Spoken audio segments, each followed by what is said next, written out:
मंजली चावला आपके साथ। अमेरिका में राष्ट्रपति रिपब्लिकन हो या डेमोक्रेट, सत्ता के द्विपक्षीय संबंध पर भारत और अमेरिका के संबंध पर इसका कोई भी असर नहीं पड़ता है।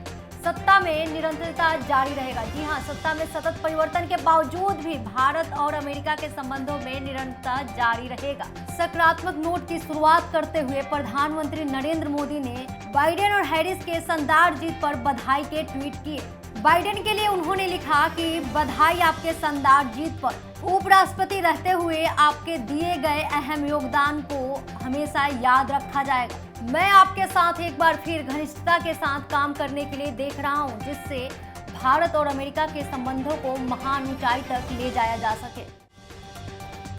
बाइडेन के साथ कमला हैरिस के लिए बधाई वाले ट्वीट में पीएम मोदी ने कहा कि हार्दिक बधाई, आपकी सफलता पथ प्रवर्तक है, अत्यंत गौरव का विषय है, ना कि आपके चिट्ठीस के लिए बल्कि सभी भारतीय अमेरिकियों के लिए भी। मुझे विश्वास है कि आपके समर्थन और नेतृत्व में जीवंत भारत अमेरिका संबंध और भी मजबूत बनेंगे। वहीं भारत अमेरिकी नीति निरंतरता की भी संभावना है। दोनों पक्ष विभिन्न मोर्चों पर, विशेष रूप से इंडो पैसिफिक मोर्चे पर निरंतरता और मजबूती होते हुए दिखेंगे। आपको बता दें कि ओबामा प्रशासन के दौरान एशिया पैसिफिक पर एक विजन डॉक्यूमेंट के रूप में एक पहल ने आकार लिया, जो कि इस क्षेत्र में चीनी चुनौतियों का सामना करने के लिए भी है। वास्तव में 2015 में मोदी ओबामा के एशिया प्रशांत और हिंद महासागर क्षेत्र के लिए संयुक्त रणनीतिक विजन नामक ओबामा बैठक के बाद एक अलग दस्तावेज जारी किया गया था, जो कि विशेष रूप से दक्षिण चीन सागर पर केंद्रित था, जबकि नामकरण एशिया प्रशांत से बदलकर भारत प्रशांत में बदला गया, लेकिन मकसद समान है। वहीं आपको बता दें कि वुड्रो विल्सन सेंटर के सीनियर एसोसिएट माइकल कुगेलमैन ने कहा कि भारत को बिडेन के जीत से प्रसन्न होना चाहिए। वो भारत के लंबे समय से दोस्त हैं, जो इस मोमेंट में जारी रहेंगे जो अमेरिकी भारत संबंध ट्रंप के वर्षों के दौरान देखा गया। बाइडेन सुरक्षा साझेदारी को मजबूत करेंगे, साथ ही अधिक क्षेत्रों में संबंधों के विस्तार का लक्ष्य रखेंगे। कुगेलमैन के मुताबिक इसका मतलब यह भी नहीं कि बाइडेन के तहत अमेरिका भारत संबंध में सब गुलाबी ही होगा। कुगेलमैन ने कहा कि बाइडेन प्रशासन के संभवतः अधिकारों के मुद्दों पर भी भारत की आलोचना की इच्छा, रूस के मुद्दों पर भी अधिक कड़ा रुख, चीन के साथ कुछ समय के लिए मामूली सहयोग की संभावना, जबकि भारत चीन तनाव उफान की पीछ पर है। यह सभी आने वाली चुनौतियों के लिए हाईलाइट करता है। हालांकि बाइडेन चीन के मोर्चे पर ट्रंप की तरह आक्रामक नहीं हो सकते हैं, लेकिन बीजिंग को लेकर रुख पर इतना बड़ा बदलाव हो कि वो पॉलिसी को ही बदल दे, ये शायद ही वाशिंगटन के पक्ष में होगा। इसीलिए चीन पर अमेरिका का सख्त रुख जारी होगा। रिसेट और बदलाव की भी प्रयास। आपको बता दें कि जानकारी के मुताबिक व्यापार सौदों के लिए जो बातचीत चल रही थी, उस पर भी फिर से काम होगा। ऐसे में यह प्रक्रिया लंबी खींच सकती है, लेकिन भारत और अमेरिका के बीच व्यापार संबंधों को रीसेट करने के लिए जनरलाइज्ड सिस्टम ऑफ प्रेफरेंसेस यानी जीएसपी की स्थिति को भी बहाल करना होगा। इसके तहत अमेरिका को 5.6 अरब डॉलर की वार्षिक निर्यात के लिए ड्यूटी की एंट्री की भी इजाजत है। ट्रंप प्रशासन ने पारस्परिक बाजार पहुंच की कमी का हवाला देते हुए जीएसपी को रद्द कर दिया था।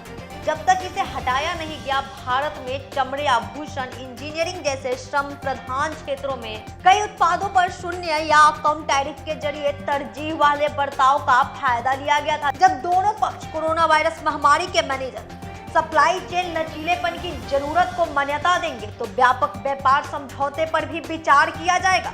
रणनीतिक मोर्चे पर भारत के लिए कुछ राहत होगी जब बाइडेन प्रशासन 2018 में डोनाल्ड ट्रंप के छोड़े गए इमरान परमाणु समझौते पर फिर से गौर करेगा। 2015 की संयुक्त व्यापक योजना JCPOA में फिर से प्रवेश करना बाइडेन प्रशासन की विदेश नीति की प्राथमिकता में से एक है। इससे पाकिस्तान को दरकिनार कर भारत को जवाहर परियोजना पर बढ़ने और अफगानिस्तान के लिए रणनीतिक मार्गों की सुरक्षित करने की अनुमति मिलेगी। दुनिया भर के नेता जलवायु न्याय की बात कर रहे हैं। पर्यावरण की चुनौतियों के मामले में विकासशील देशों के प्लेइंग फील्ड देने के लिए अमेरिका की अहम भूमिका होगी। 5 नवंबर को अमेरिका आधिकारिक तौर पर पेरिस समझौते से बाहर आ गया। इस संबंध में डोनाल्ड ट्रंप के 3 साल पहले ऐलान किया था। इस पर बाइडेन ने ट्वीट में कहा कि उनका प्रशासन ऑफिस संभालने के बाद 17वें दिन दोबारा इस समझौते से जुड़ जाएगा। क्या है चिंताएं? अब हम आपको बता रहे हैं कि इसमें चिंताएं क्या है भारत के लिए। जैसा कि अधिकांश विश्लेषकों का मानना है कि सकारात्मक गति होनी, लेकिन मोदी और बिडेन हैरिस प्रशासन के बीच खिंचाव वाला क्षेत्र मानव अधिकार से जुड़ा फ्रंट रहेगा। भारत में गैर सरकारी संगठनों को फंडिंग के संबंध में भारत के लिए नए नियमों पर नया बाइडेन हैरिस प्रशासन किस तरह की प्रतिक्रिया देगा, ये भी एक चिंता का विषय है। आपको बता दें कि विशेषज्ञों के मुताबिक चिंता के क्षेत्र हैं, लेकिन इनमें से अधिकतर मैनेज किए जा सकते हैं। अभी के लिए नया प्रशासन कोविड-19 महामारी से निपटने समेत घरेलू मुद्दों को ठीक करने के लिए सबसे पहले ध्यान देगा। बाइडेन फॉर प्रेसिडेंट कैंपेन के नेशनल फाइनेंस कमेटी के सदस्य अजय भुटोरिया कहते हैं कि यह अमेरिका के लिए एकजुट होने और मरहम लगाने का समय है।